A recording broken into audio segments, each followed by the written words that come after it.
Good afternoon बच्चों। आज हम लोग विद्युत मोटर देखेंगे। विद्युत मोटर एक युक्ति है जो विद्युत धारा पर कार्य करती है। पहले मैं संरचना आपको बता देता हूँ, उसके बाद सबके कार्य अलग अलग बताएंगे। देखो, संरचना अगर देखोगे तो संरचना में विद्युत मोटर में इसको हम लोग चुंबक बोलते हैं, अस्थायी चुंबक है, और ये भी एक अस्थायी चुंबक है। तो दो चुंबक कार्य करते हैं, ठीक है। ठीक, इसको N मान लेते हैं, इसको S मान लेते हैं। तो चुंबकीय क्षेत्र जो है हमेशा इसी तरफ जाएगा, N से S की तरफ, ठीक है।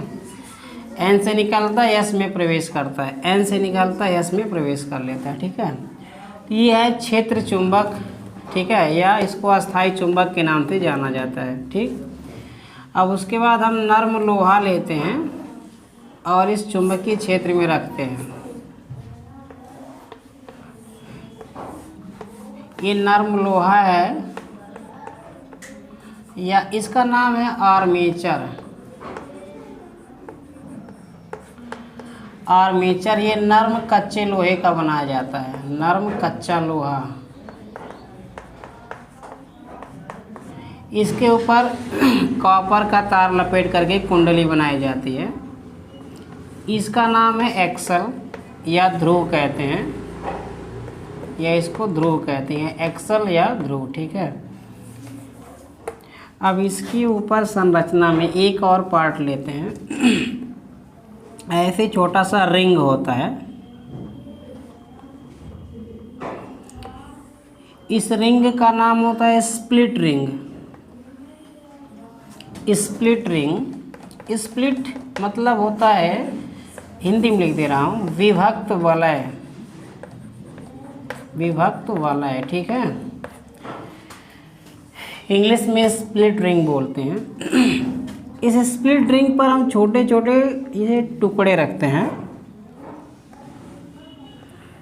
ये गोल वाला स्प्लिट रिंग है, और ये जो टुकड़ा है इसको हम बोलते हैं कार्बन ब्रश, कार्बन ब्रश, ठीक है। उसके बाद कार्बन ब्रश को हम एक वायर से जोड़ते हैं, जिसको चालक बोलते हैं। चालक तार है।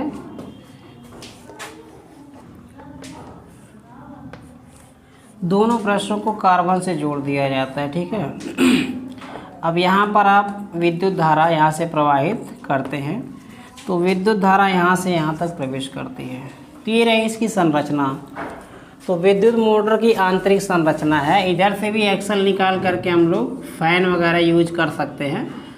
जैसे यहाँ मान लीजिए फैन लगा देंगे हम लोग, तो अपना काम बनता रहेगा, ठीक है। तो यहाँ तक अभी नहीं पढ़ाई करना, हमको इतना खाली देखना है, ठीक। अब देखो, इसको मैं हटा देता हूँ। अब इस पूरे सेटिंग को ऐसे है तो इसको ऐसे देखो, चुंबक रखो ऐसे, बीच में कुंडली, देखो पूरे सेटिंग को ऐसे कर लो तो क्या दिखाई देगा। इधर ईंटें जैसा एक चुंबक, इधर एक चुंबक हो जाएगा, ठीक है। और बीच में ऐसे कापी नुमा कुंडली रखी जाएगी। कुंडली का मतलब कॉइल।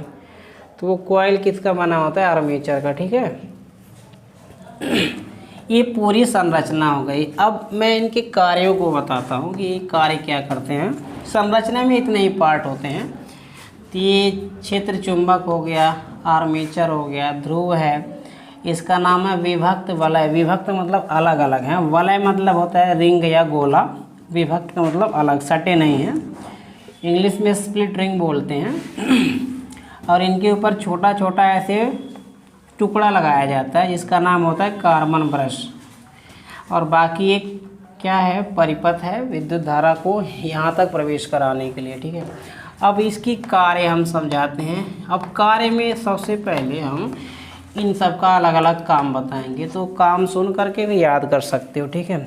चुंबक है, तो सबसे पहले ये शुरू करते हैं। चुंबक का जो कार्य होता है, ये चुंबकीय क्षेत्र उत्पन्न करना ही होता है। ये चुंबक इस कुंडली के चारों तरफ चुंबकीय क्षेत्र उत्पन्न करता है और ये चुंबकीय क्षेत्र एक समान रहता है, क्योंकि ये फिक्स रहता है, हिलता नहीं है, मोटर में हिलता नहीं है, इसीलिए हम इसको अस्थायी चुंबक कहते हैं या अस्थायी चुंबकीय क्षेत्र कहते हैं। अब देखिए चुंबक ना तो ये बढ़ाया जाता है ना तो घटाया जाता है, इसीलिए यहाँ चुंबकीय क्षेत्र में परिवर्तन भी नहीं होता है। मान लो छोटा बड़ा करते तो चुंबकीय क्षेत्र घट बढ़ जाता है, लेकिन इन दोनों की मैग्नीट्यूड या परिमाण बराबर होने के नाते चुंबकीय क्षेत्र बराबर रहता है। तो चुंबक का काम चुंबकीय क्षेत्र उत्पन्न करना, ठीक है। अब उसके बाद आते हैं एक्सल का। तो एक्सल का क्या काम होता है, एक्सल छोड़ो, इसका काम होता है कि जो विद्युत धारा यहाँ से हम लोग प्रवेश कराते हैं, यहाँ से पॉइंट लिख सकते हो ABCD, यहाँ भी लिख सकते हो PQR, तुम्हारी मर्जी। तो विद्युत धारा जब यहाँ से जाती है ना यहाँ पर, तो ये कार्बन के से होते हुए इसमें प्रवेश करती है विभक्त वलय में, यहाँ से प्रवेश करते हुए यहाँ पर पहुँचती है, फिर धीरे से करंट जो होती है मुड़ती है और ऐसे प्रवेश करते हुए वापस यहाँ आती है, फिर कार्बन के जरिए वापस बैटरी को मिल जाती है। तो इसका ये काम होता है। ये है आर्मेचर, ये नरम लोहे का बनता है, इस पर तार लपेटा जाता है कॉपर का। तो तार लपेटने से इस पर कुछ कार्य होता है, अभी हम सिद्धांत में जब जाएंगे तब देखेंगे। अब आओ अगली संरचना विभक्त वलय, स्प्लिट रिंग। इसका काम होता है कि एक चक्कर में, मान लो कि ऐसे कुंडली था, अगर कुंडली ऐसे खड़ी हो गई, कुंडली ऐसे खड़ी हुई, जैसे मान लो कॉपी है, तो एग्जांपल के लिए मैं बता रहा हूँ, ध्यान से देखो, ये कॉपी, ये कुंडली, अगर मैं इसको मान लो इधर से धारा एंटर करेगी, तो धारा की दिशा के अनुसार ये या तो ऐसे घूम जाएगा या तो ऐसे घूम जाएगा, जो इस पे बल लगेगा। तो मान लेता हूँ कि मैं बल लगा और ये इस प्रकार से घूम गया, ठीक है, इस प्रकार से घूम गया। तो जब ये इस प्रकार से, यहाँ देखना, एक तार समझो, जब ये इस प्रकार से घूम जाएगा तो ये वाला जो पार्ट है इसमें आकर के कनेक्ट हो जाएगा और ये वाला पार्ट घूम करके इसमें कनेक्ट हो जाएगा। तो कहने का मतलब है स्लिप रिंग ये काम करता है कि हर आधे चक्कर में धारा की दिशा बदल देता है। ध्यान से समझो, यहाँ से धारा जा रही है ऊपर दिशा में, जब आधा चक्कर घूम जाएगा तो ये इस तरफ आएगा।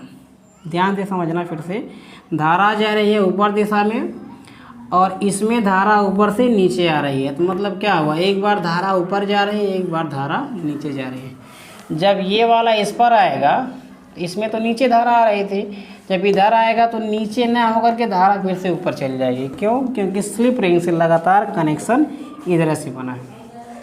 तो संक्षिप्त में कहें तो इसका काम होता है प्रत्येक आधे चक्कर में धारा की दिशा को बदलना। अब इससे फ़ायदा क्या होता है, धारा बदलती है तो इस कुंडली पर एक ही तरफ से लगातार बल लगता है, एक तरफ से बल लगने के कारण लगातार नाचता रहता है, ठीक है। कार्बन का क्या काम है, यह लगातार इसके संपर्क में रह करके विद्युत धारा की पूर्ति करता रहता है, बाकी और इसमें कुछ नहीं रह गए, ठीक है। तो फिर से करता हूँ, काम समझा देता हूँ। चुंबक का काम चुंबकीय क्षेत्र उत्पन्न करना, ठीक है। विभक्त वलय का काम है कि प्रत्येक आधे चक्कर में, आधे चक्कर का मतलब होता है 180 डिग्री रोटेशन। कोई चीज़ अगर 180 डिग्री घूमती है तो उसको आधा चक्कर बोलते हैं, फिर 180 डिग्री घूमती है तो फिर 100 मतलब आधा चक्कर बोलते हैं। जब ये पूरा एक चक्कर घूम जाते हैं तो हम 360 डिग्री कहते हैं, ठीक है। तो फिलहाल अभी मैं समझाने वाला हूँ। अब देखिए कार्य हो गया, अब इसका सिद्धांत क्या है, सिद्धांत मैं बोल रहा हूँ, अब नोट करके लिख लेना, लिखेंगे तो काफ़ी टाइम लगेगा, बड़ा हो जाएगा। तो सिद्धांत ये है कि जब विद्युत मोटर में धारा प्रवाहित की जाती है, ठीक है, धारा प्रवाहित की जाती है तो धारा इधर से जाता है तो इस आर्मेचर पर बल कार्य करता है, अभी नहीं तो बल कार्य करता है। तो इस पर लगने वाला जो बल होता है वो फ्लेमिंग के बाएं हाथ के अनुसार ज्ञात की जाती है, ठीक है। फ्लेमिंग के बाएं हाथ के अनुसार ज्ञात की जाती है। अब इसको कुंडली को ऐसे समझो, ऐसे कुंडली है, धारा यहाँ से प्रवेश कर रही है, कुंडली निकल करके ऐसे जा रही है, ध्यान से देखना। इसको कुंडली समझ लो, मेरे पास कुछ है नहीं तो मैं समझा देता हूँ। यहाँ ये कुंडली समझ लो, तो यहाँ से धारा प्रवेश करेगी, ऐसे निकलेगी, फिर यहाँ आएगी। तो यहाँ पर, यहाँ हमने चुंबक रखा है बगल में, इसको N माना है, यहाँ के चुंबक को S माना है, मतलब नॉर्थ पोल साउथ पोल, तो चुंबकीय क्षेत्र इधर ही रहेगा। अब इधर से धारा प्रवेश कर रही है, तो एक काम करेंगे हम लोग, बाएं हाथ का नियम लगाएंगे फ्लेमिंग के, चुंबकीय क्षेत्र को इधर ही फिट करेंगे। ध्यान से देखो, चुंबकीय क्षेत्र को फिट करेंगे, इसको ध्यान से देख रहे रहना क्योंकि उल्टा हाथ पड़ रहा है, सेट नहीं कर पा रहे हैं। अब चुंबकीय क्षेत्र इधर है, धारा इधर जा रही है, तो चुंबकीय क्षेत्र ऐसे रखेंगे, धारा ध्यान से देखना थोड़ा, धारा इधर जा रही है अंदर की तरफ, तो हम क्या करेंगे, इसको ऐसे घुमा देंगे, अब इस तरह सेट कर लेंगे। ठीक है, अब समझो, ये है धारा अंदर जा रही है, तो हम चुंबकीय क्षेत्र में इस उंगली को रख लेते हैं और धारा ज्ञात करने के लिए इस उंगली को हम लोग अंदर की तरफ डाल लेते हैं, तो बल देखते हैं। तो ध्यान से देखो, चुंबकीय क्षेत्र इधर जा रहा है, धारा आगे जा रही है, तो जो बल लग रहा है वो नीचे की तरफ है। किसकी तरफ है? नीचे की तरफ। मतलब क्या है कि ये कुंडली पर ऐसे बल लग रहा है। तो ध्यान से देखो, जब सॉरी फॉर दिस वन, जब कुंडली पर ऊपर से बल लग रही है, देखिए यहाँ धारा अंदर जा रही है, चुंबकीय क्षेत्र इधर जा रहा है, तो जो बल लग रहा है वो नीचे की तरफ लग रहा है। नीचे की तरफ लगने का मतलब हुआ कि ऊपर से लग रहा है, नीचे की तरफ जा रहा है। तो जैसे बल इस पे लगेगा, कुंडली क्या हो जाएगी? घूम जाएगी। ठीक है, ये कुंडली घूम जाएगी। जब कुंडली घूम जाएगी तो स्लिप रिंग का ये वाला पार्ट इस पर आकर के चिपक जाएगा। ठीक है, जब इस पर जाएगा तो धारा की दिशा बदल जाएगी और कुंडली एक बार फिर से एक रोटेशन पूरा कर लेगी। इस प्रकार लगातार एक तरफ से धारा बहती रहती है और कुंडली पर ऐसे बल लगता रहता है और कुंडली नाचते रहती है। ठीक है, तो यह सिद्धांत। Thank you very much.